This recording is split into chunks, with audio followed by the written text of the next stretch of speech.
Hello friends, આજે આપણે સામાન્ય જ્ઞાનના મહત્વના પ્રશ્નો અને તેના જવાબો વિશે જોઈએ. ભારતીય બંધારણ ઘડતી વખતે બંધારણ સભાના સલાહકાર કોણ હતા? તેના વિકલ્પો છે: એ. જવાહરલાલ નહેરુ, બી. રાજેન્દ્ર પ્રસાદ, સી. બી.એન. રાવ, ડી. બી.આર. આંબેડકર.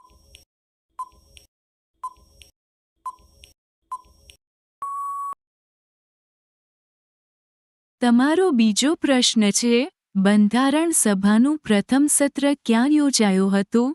તેના વિકલ્પો છે: એ. મુંબઈ, બી. કોલકાતા, સી. દિલ્હી, ડી. પટના.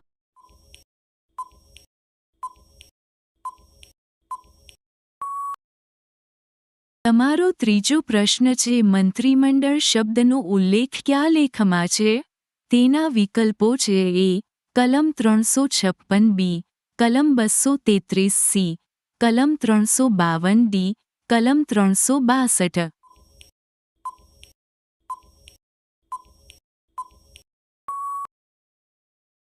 તમારો ચોથો પ્રશ્ન છે: ભારતીય બંધારણ ઘડવા માટે કેટલા સત્રો યોજાયા હતા?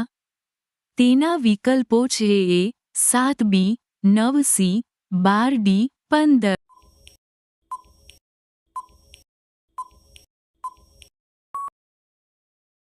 તમારો પાંચમો પ્રશ્ન છે: બંધારણ સભાએ રાષ્ટ્રગીત ક્યારે અપનાવ્યું?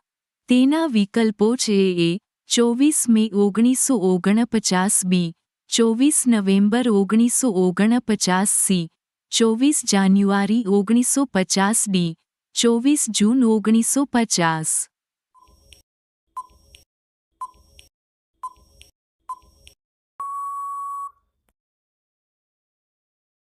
તમારો છઠ્ઠો પ્રશ્ન છે: બંધારણ સભાના કેટલા હાજર સભ્યોએ બંધારણ હસ્તાક્ષર કર્યા?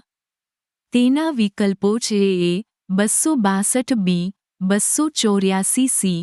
287, ડી. 289.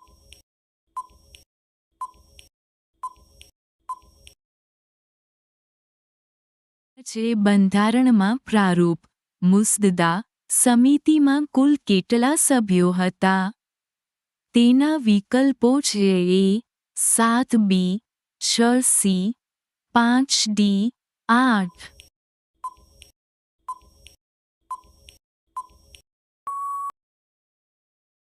તમારો આઠમો પ્રશ્ન છે: આપણા બંધારણના મૂળ મૂલ્યો કયા છે? તેના વિકલ્પો છે: એ. સ્વતંત્રતા, બ. સમાનતા, ક. બંધુત્વ અને ન્યાય, દ.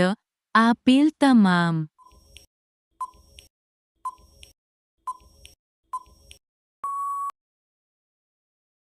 પ્રશ્ન છે: ડો. બી.આર. આંબેડકર બંધારણ સભામાં ક્યાંથી ચૂંટાયા હતા? તેના વિકલ્પો છે: એ. પશ્ચિમ બંગાળ, બી. મુંબઈ, સી. પંજાબ, ડી. ઉત્તર પ્રદેશ.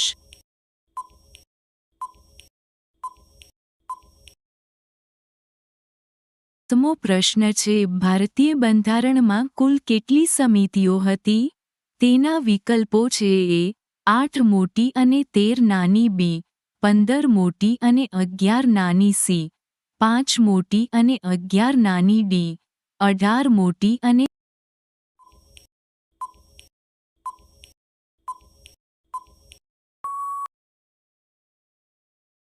બંધારણના બીજા પ્રશ્નો જોવા માટે મારી ચેનલને સબસ્ક્રાઇબ કરો અને લાઇક કરો. નેક્સ્ટ વિડીયોમાં બંધારણના અવનવા પ્રશ્નો જોઈએ.